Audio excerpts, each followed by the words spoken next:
Hello everyone, welcome to canvas কাহিনী। আজকের ভিডিওটা একটু স্পেশাল। আজকে আমি কথা বলবো এই পেন্সিল স্কেচ বা পোর্ট্রেট ড্রয়িংটা নিয়ে। তো পোর্ট্রেটটা এরকম ছিল যে একটা বাচ্চা হাতে তুলি নিয়ে ড্রয়িং করছে, আর সামনে কতগুলো কালারের কন্টেইনার, ব্যাকগ্রাউন্ডে রুমের বিভিন্ন ফার্নিচার বা জিনিসপত্র দেখা যাচ্ছে। তো ছবিটা আমি যতটা সম্ভব ডিটেলসে আর ক্লিয়ারভাবে আঁকার চেষ্টা করেছি। এটা একটা কমিশন ওয়ার্ক ছিল, নর্মাল আর্ট পেপারের ওপর পেন্সিল দিয়ে করা। এটার সাইজ ছিল 10x13 ইঞ্চি। তো এই স্কেচটার জন্য আমাকে যে রেফারেন্স পিকচারটা দেওয়া হয়েছিল সেটা হচ্ছে এটা। এই পিকচারের কিছু জিনিস আমাকে চেঞ্জ করতে বলা হয়েছিল, আর কিছু জিনিস আমি নিজে থেকে চেঞ্জ করেছি। যেমন এই যে হাফ ড্রন পতাকাটা, এটা ছিল না, এটা আমাকে এঁকে দিতে বলেছিল। তারপর ব্যাকগ্রাউন্ডের হ্যাঙ্গিং ব্যাগের মধ্যে জিনিসপত্র বা শেলফের মধ্যে জিনিসপত্রগুলো কিছু কিছু আমাকে বলে দেওয়া হয়েছিল, আর কিছু কিছু আমি নিজে থেকে এঁকেছি। আচ্ছা, এই পোর্ট্রেটের সবচেয়ে গুরুত্বপূর্ণ অংশটা হচ্ছে চোখ আর চোখের এক্সপ্রেশন। মানে এক্সপ্রেশন দেখে এমন মনে হচ্ছে যেন বাচ্চাটা খুব মনোযোগ দিয়ে ছবিটা আঁকছে। আর আমি স্কেচ করতে সাধারণত গ্রিড মেথড ব্যবহার করি, এতে স্ট্রাকচারটা ভালোভাবে এঁকে নিতে সুবিধা হয়। আচ্ছা, এখানে আরেকটা ব্যাপার বলি, এই ছবিতে ব্যাকগ্রাউন্ডের জিনিসপত্রগুলো একটু বেশি, তো বাচ্চার ছবিটা আর কি ঠিকঠাক মতো ফুটে উঠছিল না। তো আমি বাচ্চার ছবিটা একটু জুম করে নিয়েছি যাতে ছবিটা ফোকাসে আসে। আর ব্যাকগ্রাউন্ডটা প্রথমে গাঢ় করেই এঁকেছিলাম, পরে একটু ফেড আউট করে দিয়েছি যাতে পিকচারটা ভালোভাবে ফোকাস হয়, বোঝা যায়। এতে কালার কন্টেইনারগুলো ক্রপ হয়ে গিয়েছিল, তো আমি এগুলো পরে আবার আলাদাভাবে অ্যাড করেছি। তারপর আমি হোয়াইট হাইলাইটার দিয়ে একটু ডট ডট মতো দিয়ে নিচ্ছিলাম যাতে বোঝা যায় যে এখানে কিছু লেখা আছে।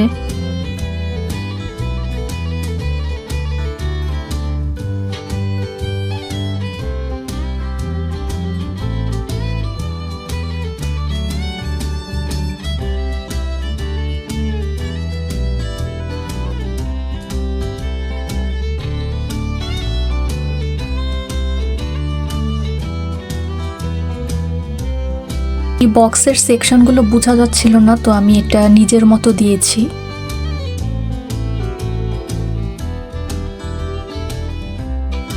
আর এই ছবিটার সব থেকে চ্যালেঞ্জিং যে পার্টটা আমার কাছে মনে হয়েছে সেটা হচ্ছে হাত এবং হাতের আঙুলগুলো।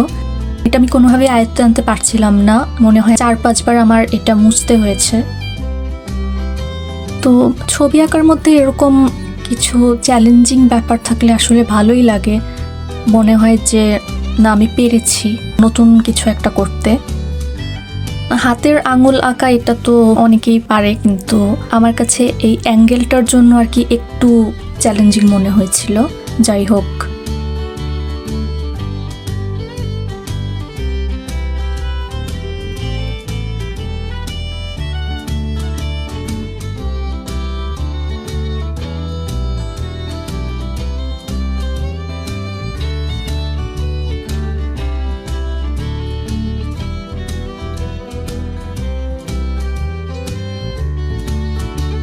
তারপর জামার যে ভাঁজগুলো হাইলাইট করা বা শ্যাডো দেওয়া, এগুলো ভালোভাবে দিয়ে নিচ্ছিলাম।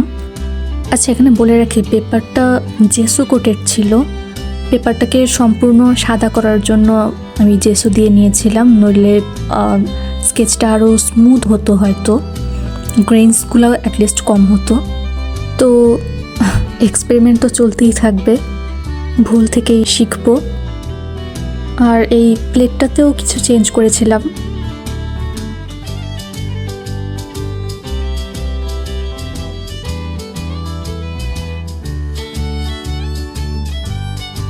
আর লাস্টলি বারবার শিওর হয়ে নিচ্ছিলাম যে কোথাও হাইলাইট বা শ্যাডো কম বেশি হলো কিনা, যেহেতু আমি প্রায় 2-3 বছর পর পেন্সিল স্কেচ করতে বসলাম, তাই বারবার চেক করে নিচ্ছিলাম যে সব কিছু ঠিকঠাক আছে কিনা।